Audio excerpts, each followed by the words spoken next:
Nosotros hablamos de probablemente ese sueño que tenemos mucho cuando tenemos un hijo, ¿no? Quiero que mi hijo tenga tal situación, que llegue a ser astronauta, ingeniero, arquitecto, y vivimos pensando en todas estas opciones. ¿Y qué pasa cuando hay un diagnóstico? Un diagnóstico que nos llega a veces sin esperarlo. Y todos esos sueños se fueron a la papelera. Pues vamos a ver hoy que no necesariamente es así. Así que es el momento de entender no solamente que esto es una situación de vida, sino que qué hay de nuevo, qué podemos nosotros hacer y que nosotros podemos participar, qué tanto podemos participar en lo que hay de nuevo con respecto al autismo. Ya Claudia les contó un poco de mi trayectoria, no solamente en el área científica, que ha sido pues de algunos años, más allá de eso, en el área personal, ¿no? Y como mamá y como mamás, muchos de los que están aquí, también hemos pasado estos detalles. Y hemos visto situaciones, hemos tenido situaciones complejísimas y empiezan a decir, es que ese muchacho es un malcriado, es el muchacho, mira, lo tienes engreído, es que no ha sabido cuidarlo. Sabes que en la mayoría de las veces, ¿de quién es la culpa? De la mamá. Tentativamente, inconscientemente o a veces de manera silenciosa pero evidente, mamá siempre es la culpable. Y esto justamente es algo que a nosotros nos angustia, porque nos crea mucho más desazón, tristeza, ansiedad. Pero recuerden algo, lo importante siempre es nuestro hijo, siempre es ese niño que está confiando en nosotras. Y para eso nosotras las mamás tenemos que estar clarísimas, sumamente importante, nuestra claridad y nuestra objetividad en estas situaciones, porque van a presentarse, pero nosotros tenemos que saber qué es lo importante, qué es lo realmente valioso. Y lo realmente valioso siempre va a ser nuestro hijo, por encima del diagnóstico, por encima de cualquier cosa. Recuérdense que un diagnóstico es parte, pero no lo es todo. Y para eso nosotros tenemos que saber un detalle importante a lo que nos estamos enfrentando. ¿Qué es el trastorno del espectro autista? O TEA, como le dicen en otros de manera reducida, o incluso como lo estamos conociendo, autismo. Cuando a veces nos dicen esa palabra, pareciese como que nos tembló la tierra. Y empezamos a darnos cuenta de todos aquellos casos severos, complicados, y nos recordamos es de todos aquellos casos con serias limitaciones, ¿no? Tenemos que darnos cuenta de un detalle. Trastorno del espectro autista. El espectro, justamente como su nombre lo indica, es como un arco iris, llenos de colores. Hay una gran gama, variedad de presentaciones y de intensidades de esta modalidad, de esta condición. Es decir, no es una forma donde si es como no es así, como no tiene esto, no es, como no tiene aquello, no es, o sí es. Hay que siempre tener una evaluación para poder llegar a ese diagnóstico. Y es un espectro, es un cambio de colores tan amplio que realmente necesitamos el apoyo de profesionales para lograr este diagnóstico. Es indispensable que no nos vayamos de cabeza, señores, a poner un diagnóstico de entrada y a temblar con él. Esto se caracteriza, este trastorno, por la dificultad con la comunicación social, con patrones de comportamiento, intereses o actividades restringidos o repetitivos. Son personas que tienen un interés particular y desarrollan un interés particular por diferentes áreas. De hecho, incluye varias afecciones que antes estaban separadas.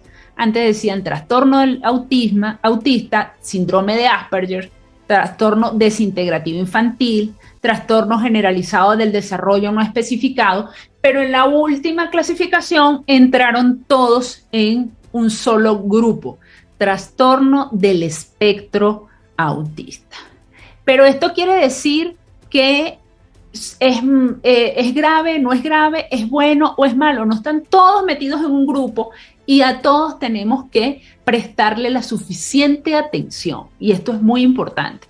Pero como mi hijo habla, como mi hijo interactúa, él no necesita nada. Ojo, no es así. Cada uno de estos trastornos en sus diferentes estatus o niveles necesitan atención, porque nuestros hijos van a ir cambiando a través del tiempo y sus necesidades también. Hay una frase cuando hablamos de este diagnóstico que me encanta presentar y es una frase de una mamá guerrera que dice: el autismo no es un diagnóstico, es un diagnóstico pero no un pronóstico. Es decir, muchas veces cuando nosotros tenemos este diagnóstico pensamos que se nos abre la tierra en dos y simplemente lo primero que nos digan, porque vamos con preguntas y nos van a decir: mire, mi hijo va a poder cantar, va a poder casarse, va a poder estudiar, va a poder hacer miles de cosas que uno tiene como mamá en la cabeza. Muchas veces conseguimos profesionales que nos dicen que no tan tajantemente. Y recuérdense que es allí donde aplicamos esta frase. El autismo es un diagnóstico, no un pronóstico. Le compro el diagnóstico, le compro las proyecciones, lo que damos como médicos son proyecciones, pero no podemos hablar de pronósticos, señores. El pronóstico final y el veredicto final va a depender de cada uno de los niños y de cada uno de los padres trabajando en ese niño, dándole las herramientas y dándole todas las oportunidades. Esta chica que ustedes ven aquí con su mamá, a ella le dicen que su hija tiene un autismo severo, no va a hablar nunca, ni va a caminar, ni va a hacer nada. Y hoy no solamente tengo la fortuna de que sea una de mis pacientes, sino que adicional a esto es una niña espectacular, ha desarrollado el habla, va a un colegio regular, está en todas las actividades que cualquiera de nuestros hijos pudiese estar. Este es uno de los tantos ejemplos. El autismo es un diagnóstico, no un pronóstico, no una sentencia. Y quiero resaltar esto con detalle y desde aquí pues mi abrazo, mis enhorabuenas y mis aplausos a Miriam Gimal, a su familia, a su hija Raquelita, que ha hecho un trabajo maravilloso y que ahorita esta mamá no solamente se dedica a su hija, sino a ayudar a cientos de miles de niños y de familias gracias a esto, a lo que he aprendido aquí. Y esto es justamente lo que nosotros vemos, padres y familias comprometidas que cambian historias. Y ustedes se preguntarán, ¿por qué un especialista en endocrinología está hablándonos de esto? ¿Qué tiene que ver la endocrinología en todo esto? Y eso pues justamente es algo de lo que siempre converso, porque cuando nosotros hablamos de autismo entran neuropediatras, psiquiatras, psicólogos, psicoterapeutas, en fin, montones, nutricionistas, pero el endocrinólogo nunca está en el espectro. ¿Y qué pasa? Que existe una postura que cada vez ha ido en fortalecimiento, que es el manejo biológico o metabólico del autismo.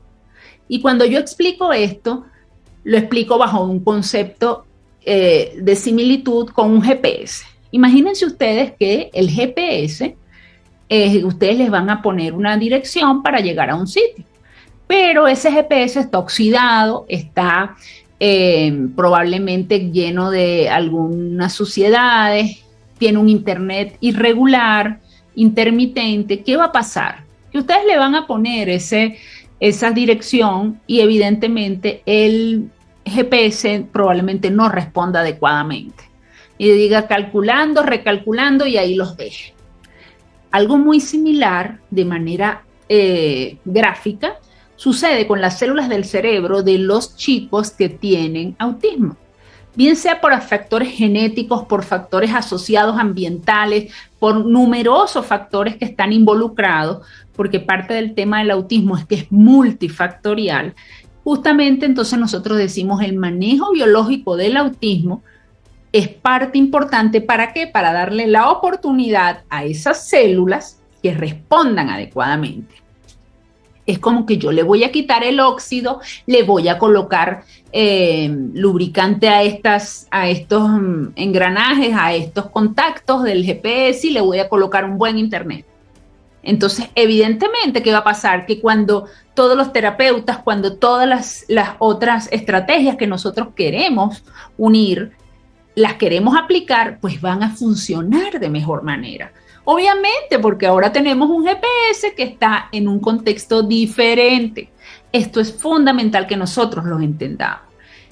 ¿Cómo llegamos a este punto? Yo les puedo decir que tras este punto hay una historia detrás. Hoy, pues hay montones de trabajo. Yo llegué a esta historia de manera personal a través de vivirla y de enterarme. Por muchas personas me decían, no había evidencias, no hay soportes, no hay. Y yo dije, no me importa lo que no haya. Yo no estoy casada con la evidencia, yo estoy casada con el resultado. Y yo necesito resultados.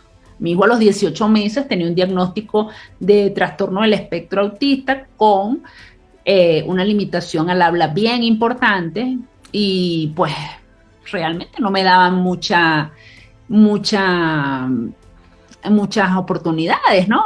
Bueno, veamos lo que Dios quiera. Y digo, sí, Dios quiere, pero para eso Dios quiere que yo quiera, ¿no? Entonces, una decisión que transformó la vida, me puse en manos a la obra, a ver qué pasaba, qué hacía, por qué las terapias no eran suficientes, por qué no estaba dando los resultados.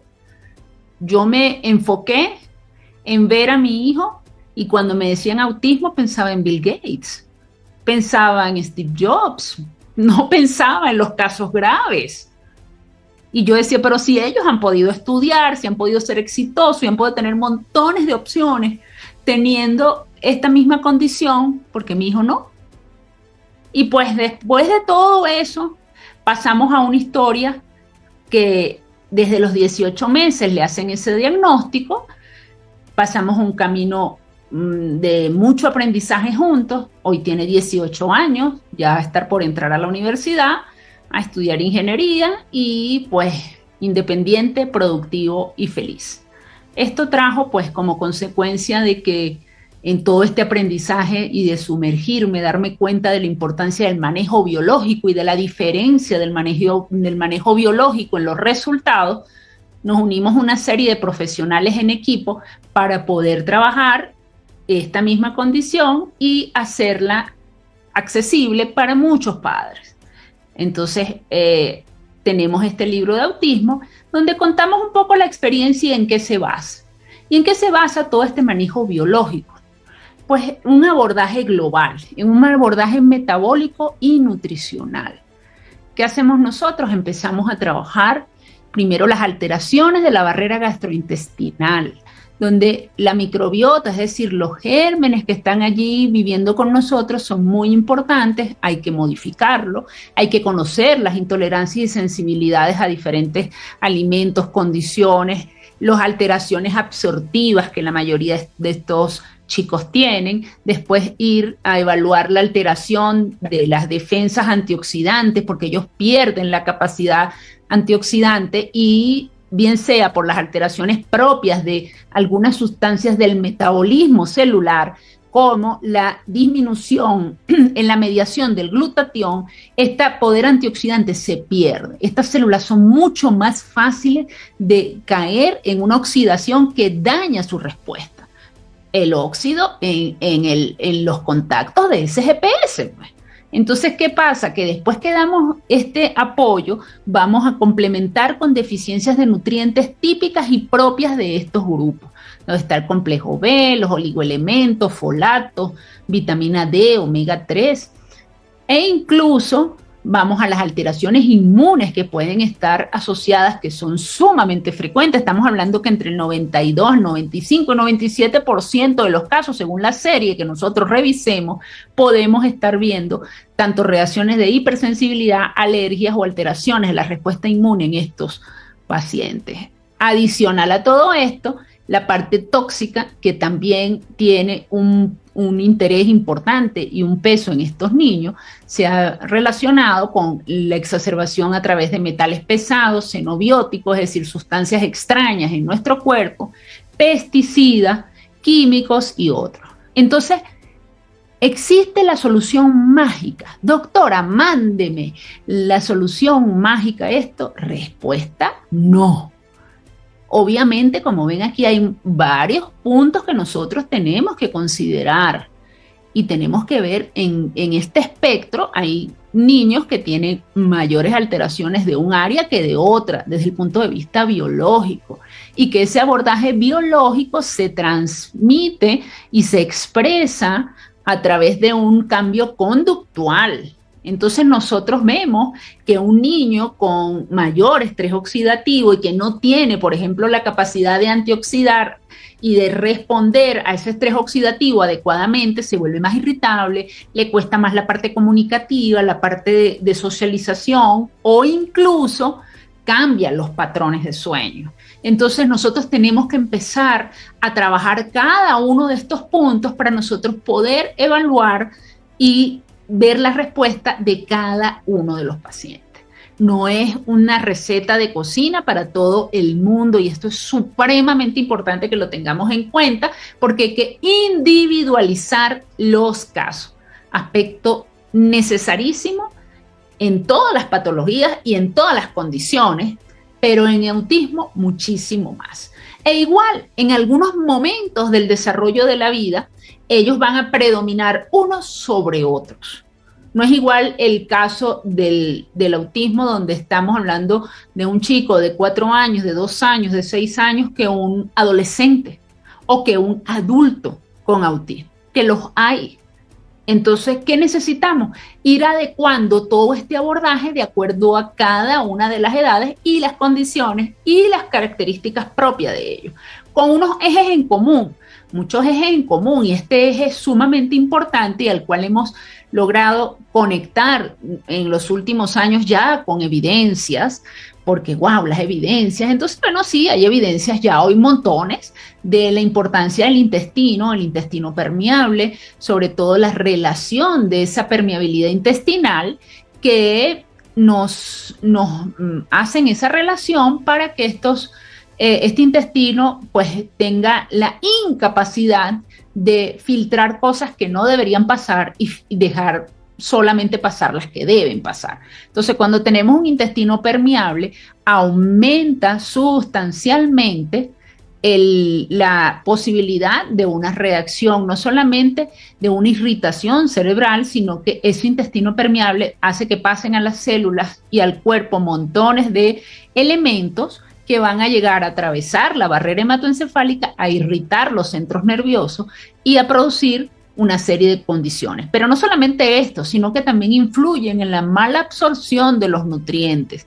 Hay niños con trastornos del espectro autista que tienen problemas de crecimiento y desarrollo asociados a esta mala absorción crónica, los problemas autoinmunes, las alergias alimentarias y un estado de inflamación crónica, que hoy sabemos que el estatus de inflamación crónica no solamente influye en estos procesos a nivel del sistema nervioso central, sino que influye sobre el riesgo de muchísimas otras condiciones y enfermedades globales. Entonces, otro factor que también hemos identificado luego de revisar la literatura y ver cómo hemos avanzado en ella, son la calidad de las bacterias, la calidad de la microbiota. Si están las bacterias buenas, nos protegen y producen estimulación de metabolismo y sustancias que van a mejorar la conducción nerviosa. Acuérdense que en nuestro intestino no es solamente un tubo inerte, y esto es algo muy importante que quiero hacer énfasis. El intestino no es inerte, el intestino no es un tubo como una tubería plástica inerte que nosotros vamos a ir, por ahí pasa la comida y ya. No. El intestino tiene neuronas. es nuestro tercer cerebro. Y todo lo que nosotros pasamos por el intestino tiene relación directa con nuestros neurotransmisores, con nuestro desarrollo y nuestro desempeño diario desde el punto de vista neuronal, emocional y también cognitivo. Entonces nosotros tenemos que estar claros que lo que pasa y lo que está en contacto con nuestro intestino define muchas de nuestras respuestas y de nuestro desempeño diario. No solamente en la parte neurológica, sino que también influye sobre riesgos de otras enfermedades metabólicas asociadas, como la obesidad, la diabetes, el síndrome metabólico, adicional al trastorno del espectro autista. Es decir, esta microbiota alterada que se altera por múltiples razones y pueden verlo aquí, donde los alimentos no solamente es un tema el hecho de que si es alérgico o no, o intolerante o no a ciertos grupos de compuestos, sino que adicional a esto hay alimentos en los cuales cambian la microbiota. Por eso es que nosotros insistimos, mamás, no le tiene que dar colorantes, no le tienes que dar ciertos y determinados alimentos. Entonces, pero si él no es alérgico, es que más allá de la alergia, es que me le afecta la microbiota. Y al afectar la microbiota, entonces favorezco esta inflamación crónica y a una cantidad de sustancias que oxidan todas nuestras células. Y célula oxidada es célula acartonada, es célula rígida, que le va a costar mucho aprender. Nosotros necesitamos que nuestros niños tengan células flexibles, sobre todo a nivel cerebral, en estos centros específicos donde se presenta más el compromiso de cada uno de ellos, y entre ellos entonces nosotros necesitamos que estas células estén desoxidadas, que puedan cumplir sus procesos metabólicos de manera adecuada para que ellas puedan responder a los estímulos, en este caso los estímulos terapéuticos. Dentro de algunos, no es el único, pero el cambio terapéutico es uno de los más importantes. Y en este caso, aprovechando que nosotros estamos en una situación donde tú dirías, bueno, ¿qué evidencias? Ay, Dios mío, cuando a mí me dicen evidencias me da ganas de brincar de alegría. Hoy brinco de alegría. Hace 18 años, 16 años, me sentaba a llorar porque con eso era que me querían frenar las alas, ¿no? ¿Dónde está la evidencia? Y yo dice, yo no quiero evidencias. Una vez se lo dije a un colega, yo no quiero evidencias, yo quiero resultados. Y mi profesor de medicina basada en la evidencia decía, hija, la evidencia se construye sobre y se consolida sobre la base de los cadáveres de nuestros pacientes. Y es verdad, porque para poder construir evidencia pasan muchos años. Si yo hubiese esperado las evidencias de ahorita, mi hijo con 18 años no estaría contando la historia que le está contando ahorita al mundo. Entonces, igual le pasó a Miriam, ella no esperó las evidencias, ella las buscó. Entonces, ¿cómo buscamos estas evidencias? Que para nosotros son tan importantes, sobre todo cuando somos médicos, nosotros queremos evidencias, nos encantan las evidencias. Y pues entonces nosotros tenemos un buscador muy valioso en el área médica, que siempre les invito a revisar, que es la Biblioteca Nacional de la Escuela de Medicina de los Estados Unidos. Y entonces yo pongo autismo y yo voy a conseguir montones de informaciones relacionadas a esto, ¿no? Un poco para que ustedes vean. Miren cómo ha sido la evolución. Desde el año 1946 hay bibliografía, pero vean los últimos años cómo se ha disparado, ¿no? La producción de evidencias, ¿no? Imagínense ustedes, vean esto, todo lo que funciona. Entonces, imagínense ustedes ante esta situación de evidencias, todo lo que tenemos, avances de la genética, avances del autismo, factores de riesgo del autismo, y cada vez más vemos este punto, interacciones de genes con medio ambiente, fisiopatología que se está haciendo cada vez más amplia. Y ahorita tenemos, cuando nosotros buscamos autismo y buscamos proteínas,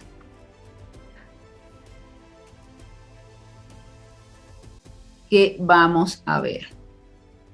Vemos más información, pero fíjense cómo ha venido pasando, ¿no? En los últimos años es donde tenemos cada vez más información.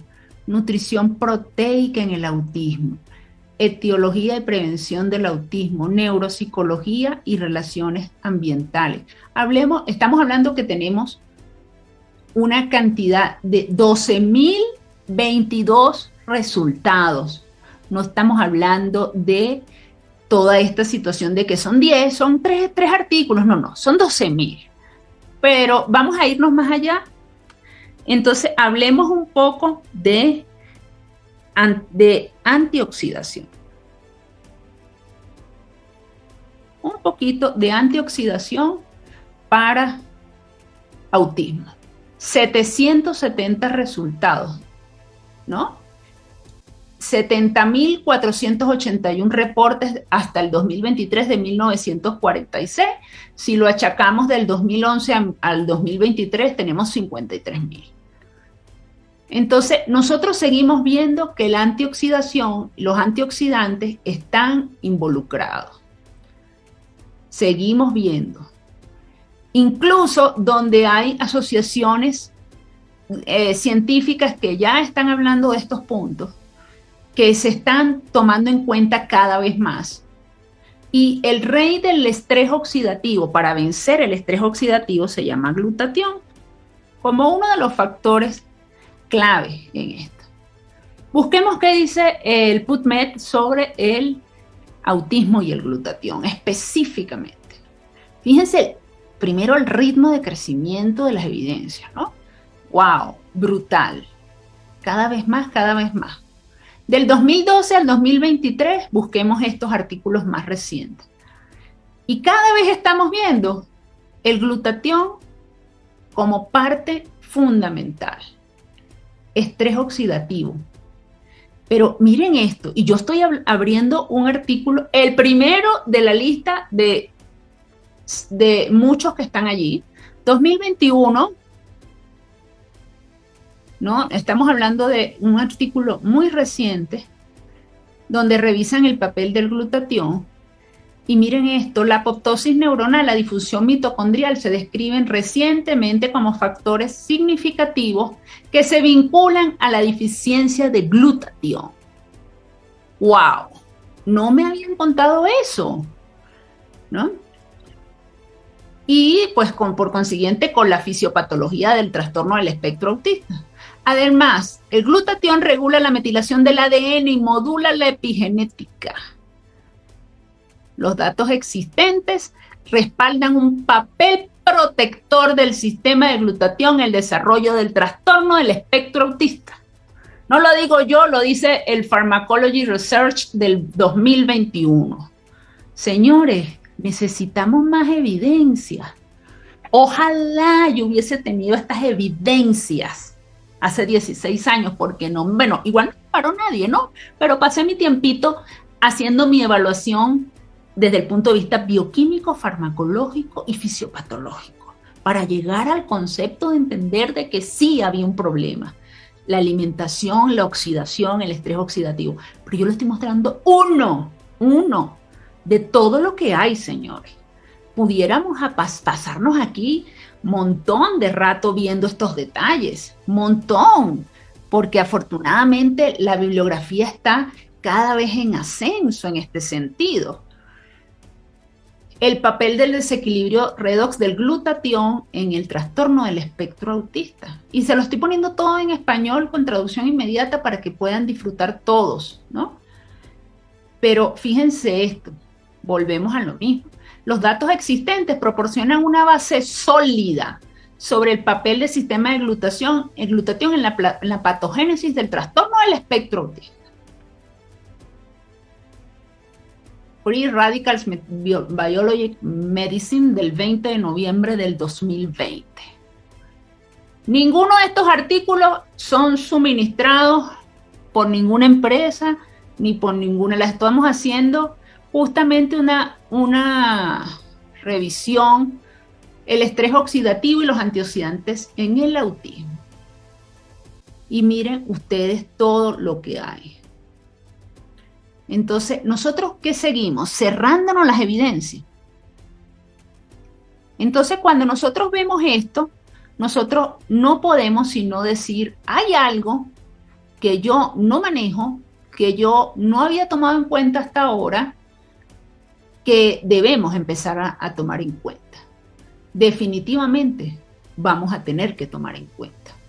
Entonces, en esta revisión, fíjense, discutieron aspectos del papel del estrés oxidativo en los trastornos del espectro autista, teniendo en cuenta que el proceso del estrés oxidativo puede ser un objetivo para las intervenciones terapéuticas. Y esto no lo estamos hablando bajo un concepto al aire, sino que lo estamos sacando del Molecular Neurobiology del 2020, del estrés oxidativo en trastorno del espectro autista. Entonces, yo no tendría simplemente que trabajar con estas referencias, ¿no? Y aquí, pues, nos podemos pasear en montones de opciones que nos permiten esta maravilla llamada el Internet y esta Biblioteca Nacional de la Escuela de Medicina, que yo en lo particular soy fans, la amo. Pero ¿qué podríamos decir nosotros de esto? Cuando ustedes van a buscar justamente el tema relacionado con este tipo de puntos, mucha gente les va a seguir diciendo que no hay evidencia. ¿Realmente faltan más evidencias? Pues faltan más evidencias, claro.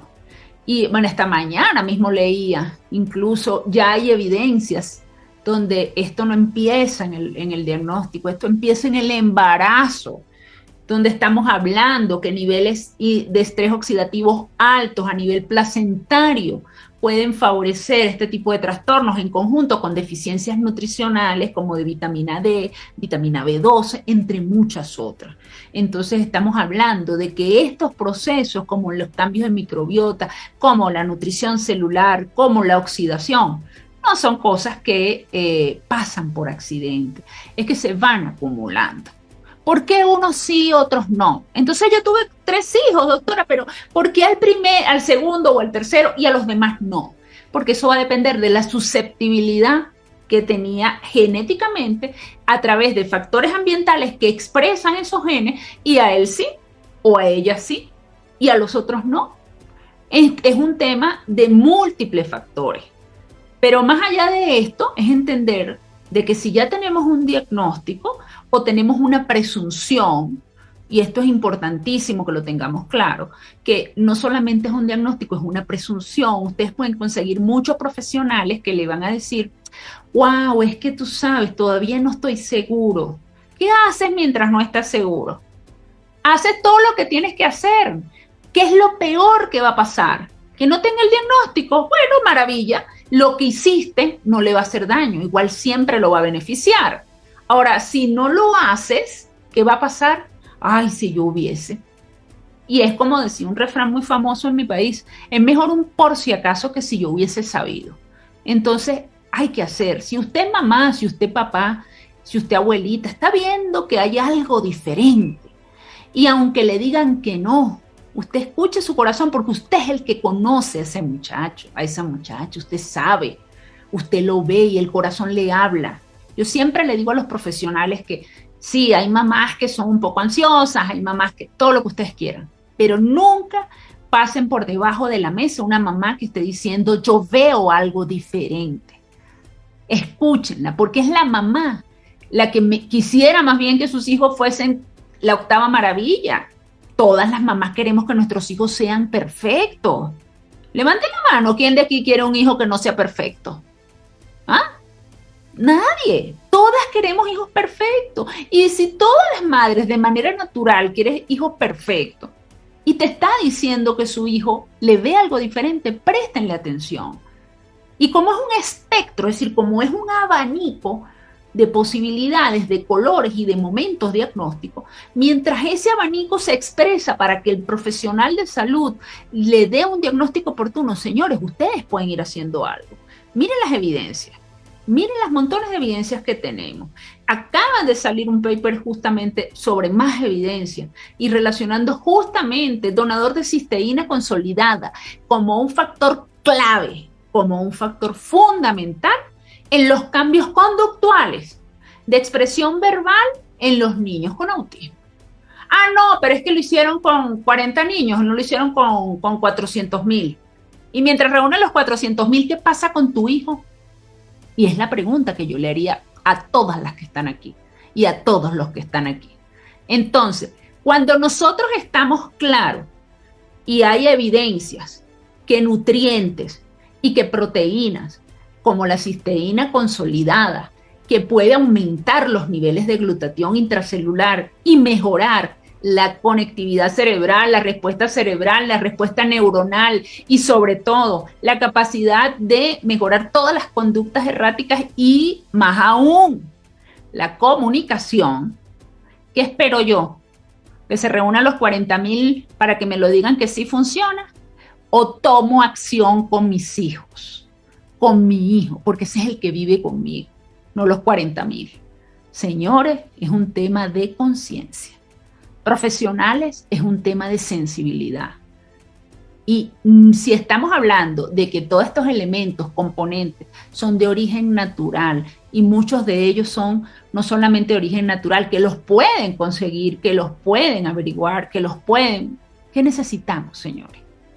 Yo me acuerdo que cuando descubrí esto, yo me lo traía como que fuese contrabando, me lo llevaba a mi país, porque nunca llegó, pero no me importaba, porque cuando uno como madre tiene un compromiso, eso va por encima de cualquier obstáculo. Somos las mamás especialistas en surfear las olas difíciles y llegar a donde queremos llegar por nuestros hijos. Porque el trastorno del espectro autista no es solamente un paciente, una condición de uno, involucra a toda la familia. Toda la familia debe involucrarse y debe integrar a este miembro en sus día a día, en su quehacer diario. Eso es un compromiso de cada uno de nosotros, para que ese miembro que tiene una condición diferente sea aceptado y sea integrado. Si una familia no integra de manera real, asertiva y efectiva al chico o a la chica con la condición, menos podemos esperar que la sociedad lo haga, que la escuela lo haga, que los amigos lo hagan.